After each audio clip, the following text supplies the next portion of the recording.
warahmatullahi wabarakatuh. Sahabat beriman yang semoga Allah rahmati dan Allah berkahi. Kita dalam kesempatan hari ini akan mencoba kembali membacakan salah satu pertanyaan yang diajukan ke meja redaksi dari Ukhti Badriyati.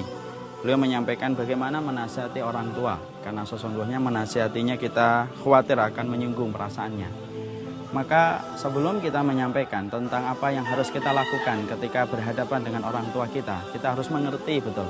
Sesungguhnya orang tua itu merupakan pintu tengahnya surga. Tidak ada kebaikan yang Allah segerakan kontan balasannya di dunia sebelum balasan di akhirat, kecuali berbuat baik kepada orang tua.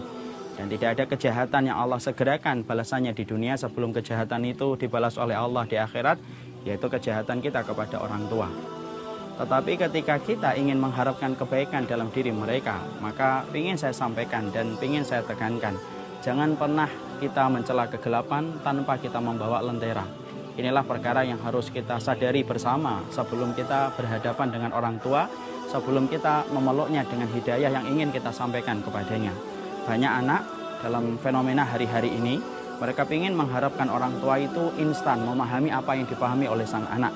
Kemudian ketika sang orang tua tidak memahami segera apa yang diinginkan oleh sang anak, banyak anak yang kemudian mencela orang tuanya. Dan inilah tipe di antara orang yang tadi saya katakan, dia mencela kegelapan tetapi tidak membawa lentera.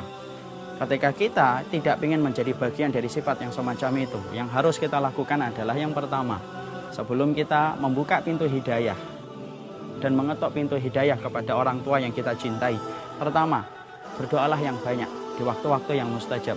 Buka pintu langit dengan doa yang kita panjatkan kepada Allah, karena sesungguhnya doa itu merubah yang tidak mungkin menjadi mungkin, dan doa itu merubah yang mustahil menjadi terjadi, dan itu melalui doa.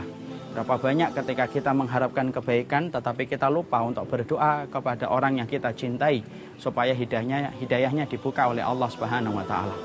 Yang kedua, setelah kita mengoptimalkan doa kita kepada orang yang kita cintai, di mana doa itu merubah yang mustahil menjadi mustajab, maka yang kita lakukan yang kedua, sampaikan dengan cara yang baik dengan metode yang beragam. Dan tidak selalu metode yang kita pakai adalah metode yang kaku dari kita kepada mereka, tapi sekali-kali casingnya kita rubah. Satu, mungkin kita menggenggam tangan orang tua kita, datang ke tempat satu kajian, di mana tempat kajian itu membahas tentang tema yang ingin kita sampaikan kepada orang tua.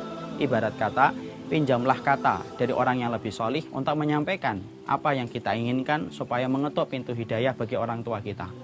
Ketika kita menggenggam tangan mereka datang ke kajian, ternyata ditampik sama orang tua kita, sabar akhi, tidak semua itu dimudahkan dalam kehidupan kita. Karena sesungguhnya kalau semua dimudahkan dalam kehidupan kita, justru kita tidak mendapatkan pahala kesabaran. Maka yang kita lakukan, mungkin kita membeli buku. Kita sampaikan buku dan kita belikan supaya dibeli dan dibaca oleh mereka. Kalaupun ini ternyata tidak mampu dan tidak mempan membuka hidayah kembali yang kita inginkan, maka kita pakai cara yang ketiga. Mungkin kita membelikan CD, mungkin kita kemudian mengemas satu tema kajian, kita taruh di mobil, kita taruh di rumah dalam bentuk CD. Supaya ketika mereka punya waktu longgar, kita bisa menyalakan TV itu, bisa menyalakan program itu, supaya didengarkan oleh mereka. Semua ikhtiar kita lakukan dengan berbagai macam cara yang bisa kita maksimalkan. Karena sesungguhnya memberitahu kepada orang tua kita memang terasa sangat unik, karena sesungguhnya berhadapan dengan orang yang berbeda masanya dengan zaman kita. Banyaklah bersabar.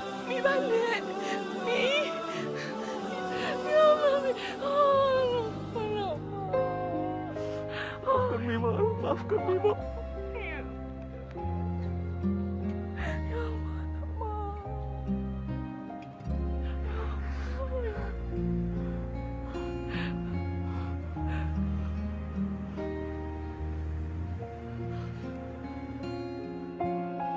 Kalaulah kita sudah membuka doa, sudah mengikhtiarkan jalan dengan berbagai macam cara dan metode yang kita berikan, ternyata tidak kunjung itu berubah, maka pahami, mungkin orang tua antum diinginkan oleh Allah di dalam perkara-perkara kebaikan bukan hari ini, tetapi mungkin lusa, mungkin tahun depan, mungkin tahun-tahun mendatang. Antum yang sabar, antum selalu membuka pintu kebaikan dalam kehidupan antum. Kalau antum tidak dimudahkan untuk berdakwah kepada orang tua antum, satu yang antum pahami, sesungguhnya kalau semua dimudahkan dalam kehidupan kita, justru kita bingung dari mana kita mendapatkan pahala kesabaran.